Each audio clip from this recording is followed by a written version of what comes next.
এই গাড়িটা আমাদের কাছে এসছে, গাড়িটা স্টার্ট হচ্ছে না। এই গাড়িটার কয়েলের সমস্যা কি কিসের সমস্যা জানি না।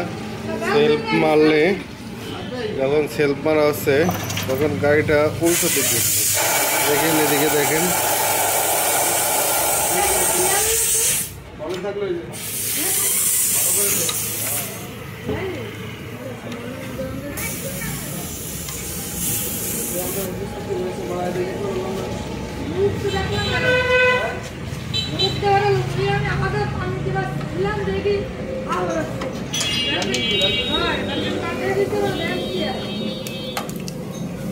ম্যাগনেটটা ঘোরার কথা এদিকে,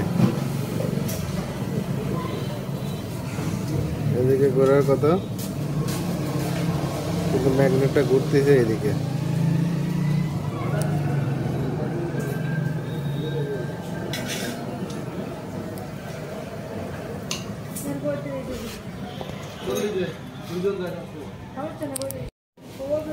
গাড়িটা ইচ্ছা উল্টো করতেছে, ম্যাগনেট এরকম দিলে উল্টো করতেছে, কিন্তু পা দিয়ে দেখেন এদিকে যদি দেওয়া হয় এদিকে দিলে এদিক ঘুরবে, ঠিক আছে। ম্যাগনেটটা উল্টো করতেছে, এই গাড়িতে সমস্যা, কারেন্ট ঠিক মতন ডেলিভারি দিচ্ছে না।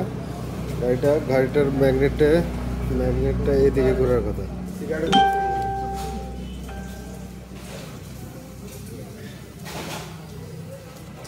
এদিকে ঘোরার কথা, কিন্তু ঘুরতেছে এইদিকে,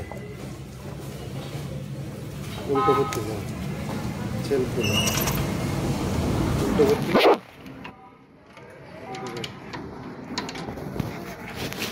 এই কয়েলটা খুলে দেখবো। এই গাড়িটা কিছুদিন আগে কাজ করানো হয়েছে, সিলিন্ডারে কাজ করছে, কাজ করার পরে গাড়িটা চালাইতে পারিনি, আমাদের কাছে নিয়ে এসছে, গাড়িটা স্টার্ট হচ্ছে না।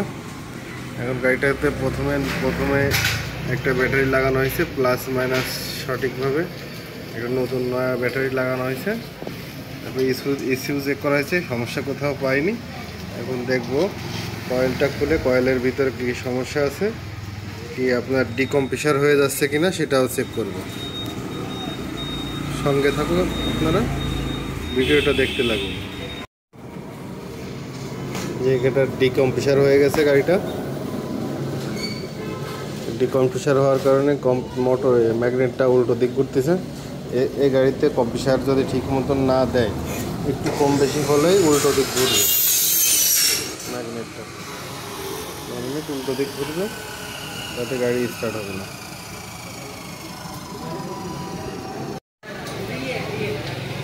গাড়িটাই ডিকম্প্রেসার হয়ে গেছে, এখন সেটা ঠিক করব, টাইমিংটা দেখব। ডিকম্প্রেসার হলে গাড়ি স্টার্ট হতে চায় না, গাড়িতে অনেক রকমের সমস্যা দেয়, সেটা দেখব।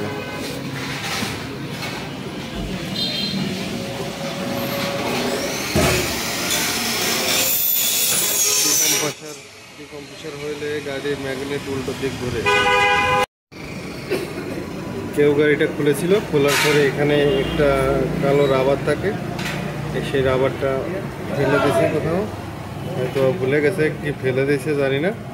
এখন ওইটা আমার ম্যানেজ করতে হবে, তারপরে লাগাতে হবে, তা নাহলে ডিকম্প্রেসার থেকে ওঠার কোনো উপায় নেই। এখন দেখি কাজটা কতদূর কি করতে পারি। টাইমিংটা রং আছে, গাড়ি কম্প্রেসার আউট হয়ে যাচ্ছে, এই কারণে গাড়ি স্টার্ট হচ্ছে না। XL, TVS XL bike.